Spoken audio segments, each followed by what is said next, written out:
નિફ્ટીની weekly એક્સપાયરના દિવસે બજારને સારા સંકેત. ગિફ્ટ નિફ્ટી આશરે 100 પોઈન્ટ ઉપર. એફઆઈએસથી કેશ અને વાયદા મળીને 3200 કરોડ રૂપિયાથી વધુની ખરીદદારી. યુએસ બજારો પાસેથી પણ સપોર્ટ. ડાઉ જોન્સ પહેલીવાર 53,000ને પાર. ચીપ શેર્સમાં ખરીદી પરત ફરતા 1%થી વધુ ઉછળ્યો નાસ્ડેક.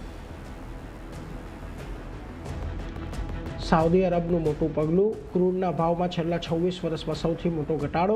$11 પ્રતિ બેરલ ડિસ્કાઉન્ટમાં વેચશે તેલ. જોકે તેમ છતાં ક્રૂડ ઓઇલમાં ઘટાડો નહીં, $72ની ઉપર ભાવ.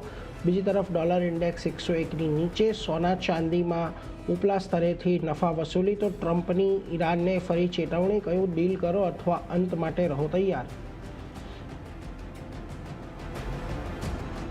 પહેલા ત્રિમાસિકમાં ટાઇટને રજૂ કર્યા શાનદાર બિઝનેસ અપડેટ. જ્વેલરી બિઝનેસમાં 39%નો ગ્રોથ, વોચ બિઝનેસમાં 23%, તો ઇન્ટરનેશનલ કારોબારમાં 128%નો ઉછાળો. કંપનીએ આ ત્રિમાસિકમાં એક ઇન્ટરનેશનલ અને 76 સ્થાનિક સ્ટોર ઉમેર્યા.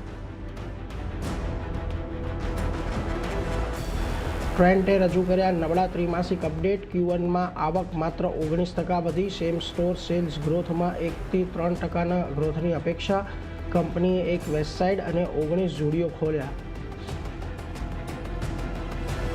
અપોલો માઇક્રોસિસ્ટમના ફંડ એકત્ર કરવાના સમાચાર પર મહોર. CNBC આવાઝે 25 મેના રોજ આપેલા અહેવાલ મુજબ કંપની અધિગ્રહણ માટે ફંડ એકત્ર કરી શકે છે. બોર્ડે 3322 કરોડ એકત્ર કરવાની આપી મંજૂરી. 416 પર ઇસ્યુના ભાવે પ્રેફરન્શિયલ ઇસ્યુ વોરંટ દ્વારા ફંડ એકત્ર કરવામાં આવશે. હવે બજારની નજર 9 જુલાઈના રોજ પ્રીમિયર એક્સપ્લોઝિવની બોર્ડ મીટિંગ પર રહેશે.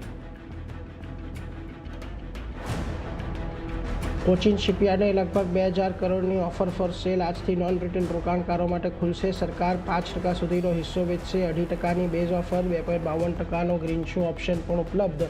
7%ના ડિસ્કાઉન્ટ પર 1400 પ્રતિ શેર છે OFS ફ્લોર પ્રાઇસ. મુંબઈમાં આજે સરકારી કચેરીઓ, શાળા અને કોલેજો બંધ રહેશે. હવામાન વિભાગે ઓરેન્જ એલર્ટ જાહેર કર્યું. આજે રાયગઢ, રત્નાગિરી, પાલઘર, પુણે અને નાસિકમાં પણ ભારે વરસાદની આગાહી.